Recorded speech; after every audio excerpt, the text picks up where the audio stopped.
Have you ever questioned the nature of morality? Dared to dissect the dichotomy of good versus evil?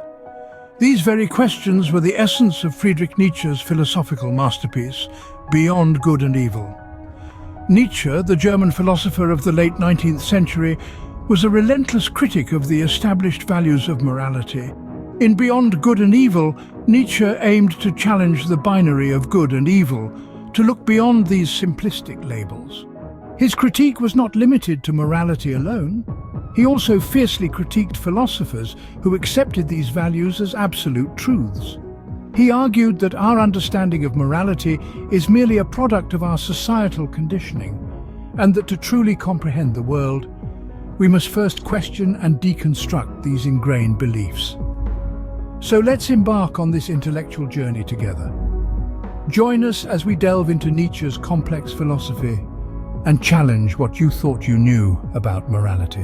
What if I told you that your moral compass is not inherent but rather a product of societal power dynamics? Quite a bombshell, isn't it? This provocative idea is at the heart of Friedrich Nietzsche's concept of master and slave morality. When we talk about morality, we often think of it as a universal truth, something inherent to human nature. But Nietzsche proposes a different perspective. He posits that morality is not a natural law but a social construct, shaped largely by the dynamics of power and oppression. He refers to this as the master and slave morality. The masters, or those in power, create a moral code that serves their interests and perpetuates their dominance. They define what is good in terms of traits that they themselves possess, such as strength, pride, and power. Conversely, what they lack or despise, often found in their subjects, is deemed evil. This morality is assertive. It dictates the world as per their will and vision. On the flip side, we have the slave morality. This rises from the oppressed, the slaves who, in their powerlessness, invert the master's morality. They redefine good as the opposite of the master's traits. Humility, patience, and empathy, characteristics born out of their suffering and subjugation, become the new good. And the master's traits, pride, power, and assertiveness, are seen as evil. This morality is reactive. It rejects the world as it is and yearns for a world as it should be. This dichotomy presents a radical shift from conventional understandings of good and evil. It frames morality not as a universal truth, but as a battleground for power dynamics. It challenges us to question the foundations of our moral beliefs and consider how they might be shaped by our position within societal power structures. So, in Nietzsche's world, morality is not absolute but a product of power dynamics. How does that sit with you? Take a moment to ponder and let's delve deeper into Nietzsche's fascinating philosophy in the next scene. Is power the driving force of all human actions? Nietzsche thinks so. Delving deeper into Friedrich Nietzsche's philosophical musings, we find ourselves in the realm of the will to power. This concept, a cornerstone of Nietzsche's philosophy, posits that the desire for power is the primary motivating force in humans. In Nietzsche's view, every action, every thought, every emotion is driven by this fundamental will to power. It's not merely about the pursuit of political or social power, but rather it's about the struggle to assert one's own will, to shape the world according to one's own desires and perspectives. But what does power mean in this context? Nietzsche isn't referring to a domineering, oppressive power. Instead, he's talking about the power of self-creation, of self-overcoming, of becoming more than what we are. This is a power that manifests in every aspect of our lives, from our relationships to our work to our deepest personal struggles.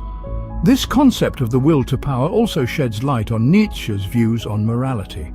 If all actions are driven by the will to power, then morality becomes a means to assert power, to shape the world in accordance with one's own values.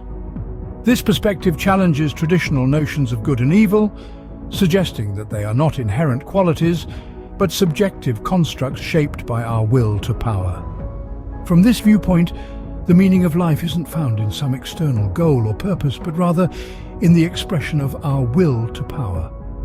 Life, for Nietzsche, is about the constant struggle to assert our will, to overcome obstacles, to grow and evolve. It's about the journey, not the destination. In essence, Nietzsche's concept of the will to power is a call to embrace our inherent strength, to assert our individuality and to shape our destiny. It's about recognizing the power within us and using it to create our own meaning, our own values, our own life. Power, according to Nietzsche, is the ultimate goal. The pursuit of power shapes our actions, our morals, and our lives. Is there such a thing as objective truth? Not according to Nietzsche. Now let's delve into Nietzsche's idea of perspectivism. According to this concept, there is no objective truth that exists independently of our perceptions. Instead, each of us has our unique perspective, shaped by our individual experiences, values, and cultural conditioning. Nietzsche proposes that what we often regard as truth is merely interpretations. These interpretations are influenced by a variety of factors, including our personal biases, societal norms, and historical contexts. It's like looking at a multifaceted gem. Each facet offers a different reflection, but no single reflection can define the gem in its entirety. This concept further dismantles the traditional notions of good and evil. If truth is a matter of perspective, then so are notions of good and evil. They become not absolute standards, but relative constructs that change based on one's perspective. In the world of Nietzsche's philosophy, truth is not absolute, but a matter of perspective. So, are we beyond good and evil? This is the question Nietzsche provokes us to ask. We've traversed the landscape of Nietzsche's ideas, from the dichotomy of master and slave morality to the intriguing concept of the will to power and the enlightening principle of perspectivism. Each notion, in its own way, challenges the traditional moral values we hold dear. Nietzsche's philosophy encourages us to question, to probe, to dissect our own beliefs.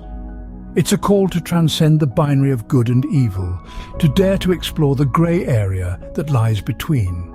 It's an invitation to see the world through many lenses, not just our own. His philosophy is not a comfortable blanket, rather it's a prickly thorn that prods us into thought, into questioning, into understanding. So as we wrap up our discussion, we're left with more questions than answers, and that's all right. Thank you for joining us on this philosophical journey. Remember, as Nietzsche teaches us, never stop questioning.